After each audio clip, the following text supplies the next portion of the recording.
really needs the understanding, the feeling of beauty, the cultural understanding, which cannot be put into a machine, at least for the next 100 years.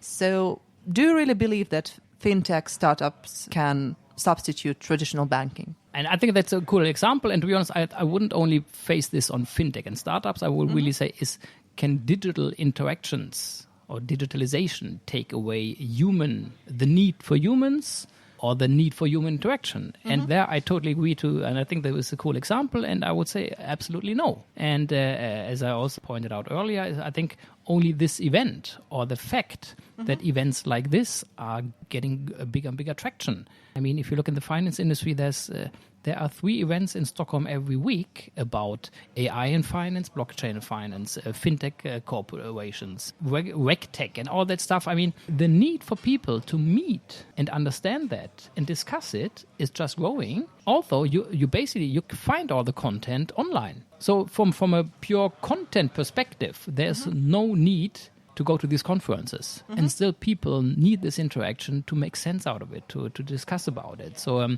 that's why I totally agree to you. I think digital interactions, digital tools, digital processes, they will make a lot of our life easier, but there are new challenges rising. There are new complexity that we have to handle. And that's why I think the human interaction will be needed in the future as well. Right. Thank you very much for this interview, Stephan. Now let's continue to the Shift Business Festival and meet new people. And of course, good luck with your presentation. Okay, great. Thanks a lot for having me.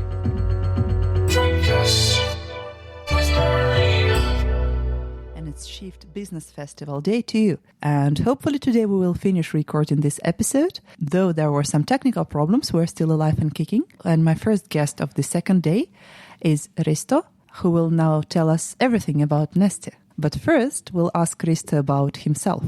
Hello, thank you very much for having time for this interview. And please tell a few things about your background. Yes, hello, Risto speaking here. So, my full name is Risto Vapola, and I'm working at Neste. So, working with towards having our renewable feedstocks to the chemical industry, petrochemical industry. That's my focus. Look on my work at Neste and my background. Personally, I mean, I have been working at Neste now around 3 years, but I have been within the industry, I would say, with polymers and chemicals already about more than 20 years actually. So working with packaging converting companies prior Neste and. But in any case, I have been working with the materials and, of course, in different functions. So I mean, both in the product development functions all the way to sales. Yeah. So now with Neste, I would say that my role is very much about business development. Actually, yeah. So we are creating something new with what we have available from our raw materials. Okay, I have more kind of, let's say, technical hat in a way because my background, I'm a chemical engineer.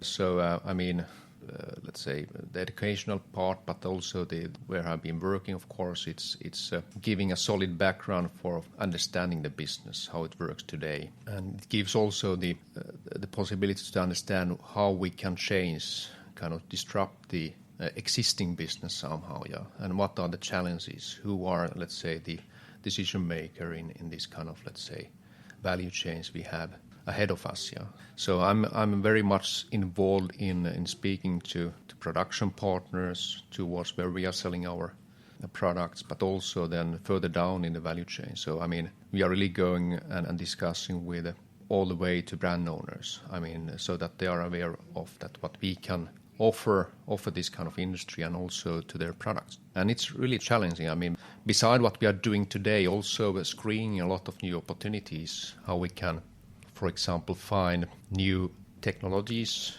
to make the things true. And so it's also that we have a dialogue also with for example, startups coming with new ideas. So we are making kind of, let's say, due diligence on the technologies and so on. And then if it goes further, then of course it's also about checking the business models or the business feasibility of those. Yeah. So that's let's say short or long brief introduction here as a beginning. Yeah. That was quite an intense introduction. Thank you very much. Neste kind of has this, for people who are out of the field, Neste kind of has this image, so to say, that you're basically about oil and fuel. Sorry to say that it sounds like this for people who are not really there. Could you give a few examples? What else do you do? And maybe it would be more interesting to our listeners if there are some examples of cooperation with some startups which came to your small companies with good ideas. Yeah. So, it's really true. I mean, if you look on what Neste has been and, of course, still is, in a way that what kind of products we are making. So the biggest volume is still in refining crude oil to different kind of products, but mainly for fuels in road traffics, aviation, and also streams goes to the petrochemical industry. So a big part is still fossil-based, so crude oil-based. But anyway, if you look on our track record, what we have done since a bit more than 10 years, building up our capabilities to also to produce similar kind of hydrocarbons from renewable materials, renewable feedstocks. So we have been taking big steps towards that, So we have quite extensive production platform also for making the same molecules from renewable feeds, And already on the market, if you look there, what we are offering and selling is the renewable fuels, so especially renewable diesel, but it's already in big volume on the market. And of course, beside that, we are building up businesses around having the same basic raw materials to other applications, like replacing the fossil fuels for aviation, so fossil kerosene, replacing that with renewable one, and also then being able to provide these solutions also to for example, the plastic industry and chemical industry. That's already, we are, let's say, in the process to build up really, big volumes also for the renewables. But it's true, we are still in the fossil business in a way, So, but we see that we are in a transforming the business bit by bit from the fossil dependency to more circular kind of solutions. To more like up-to-date solutions, so to say. Yeah, and we see that, of course, that if you want to run the business till the world's end?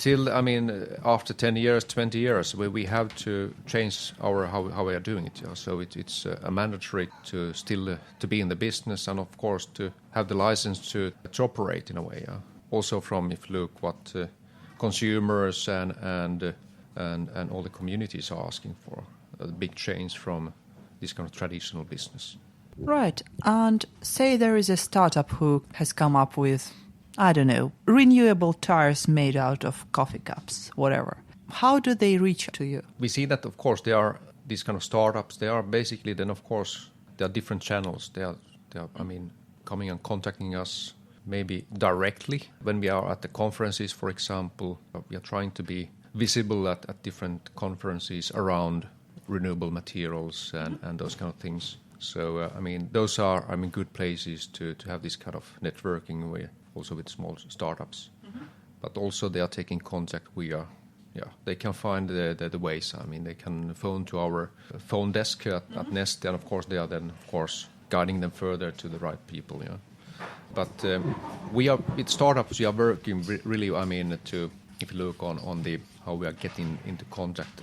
Either we are finding them through our channels, so we are screening different technologies and startups ourselves, but also other way, they are coming to us also, offering their solutions, and of course, in many cases, they have good ideas, but okay, what they are lacking is of course the resources to build up on scaling up the technology. So it's really about to they are trying to find the finance for building up and scaling up, but also then further resources, because I think that we are with our resources. I think we are then able also to help to develop further technologies in the organic chemistry, for example, or chemical engineer. That's our core business, actually. So we have quite extensive, let's say, experience and resources also on that side. All right. Risto, I know that you're also one of the speakers during Shift Business Festival. Is the topic of your presentation about renewable resources or something like that? Yeah, it's really that. Yeah, I mean, it's if I remember the topic right, it's how chemistry is enabling a circular economy. So it's really the core of the thing. Yeah, I mean, how to decrease the dependency on crude oil, actually, yeah, or let's say fossil resources. Yes, yeah, true. I mean, it's that's our, I would say, the core business or the future for us. I mean, where we need to go, yeah, and process less fossil resources, but then of course heading to kind of different kind of waste streams. For example, waste plastic as one resource for our feedstocks, yeah, to create these kind of more circular solutions for how we live today, for example. What are your expectations about the presentation? And aren't you worried, aren't you a bit afraid of doing it second day of the festival when people are a bit of, tired of networking, maybe a bit hangoverish after the after party, maybe a bit, calming down? Yeah, I mean, it's always a risk to be, perhaps we are not the last, but almost the last presentation, or I will be a part of the panel. So, I mean, there will be a moderator, and we are, I think, four different persons joining that panel. So maybe that's also giving perhaps more a lively discussion. Yeah. So it's not you that. You can just talk to yourself. Yeah, that's not so perhaps not so monotone. I mean, okay, depending on how good presenter you are, but these kind of panel discussions are perhaps more lively. I mean, there are different views, and of course also the audience can maybe easily to participate in those discussions we will have. I run out of questions for today. I wish you good luck with your presentation, and I wish you a productive second day of Shift Business Festival. Thank you very much for having time for this interview. Okay, thank you. And the best part of festivals for me is that besides there is background noise and all the craziness and all the misunderstandings and constant dragging the heavy equipment with me, you just meet people.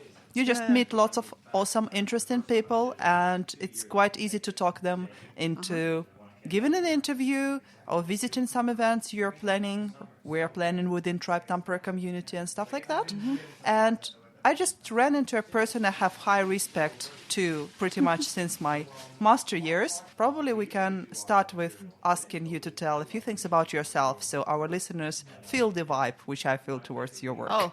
Yeah, my name is Joanna Bryson. I work in artificial intelligence. Actually, I am most interested in natural intelligence, but I do artificial intelligence because I'm a good programmer, and I wanted to get into the best university I could.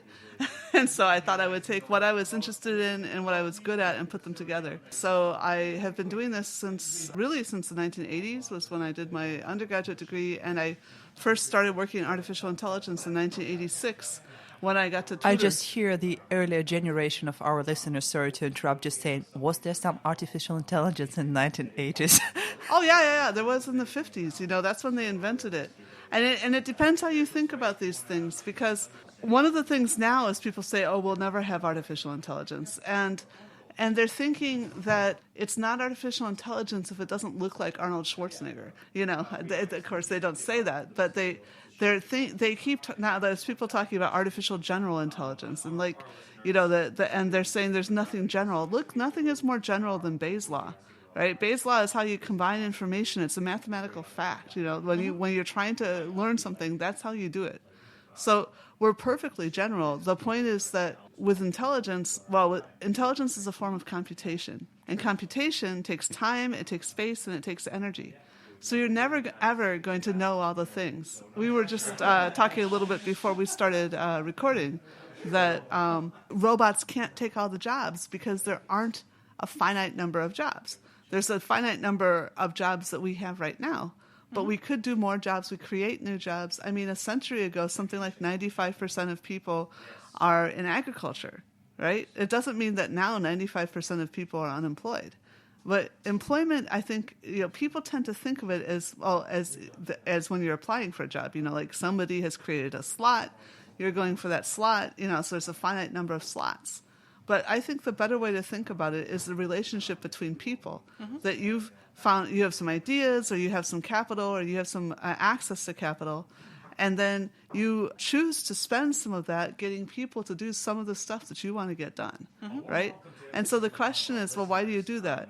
And then if you think intelligence means human-like, then you can choose how you want to use the word, and you can say that. But I would rather use the word human-like for human-like. And so when I talk about intelligence, I like to use a definition that I learned as an undergraduate, and it turns out it goes back to 1883.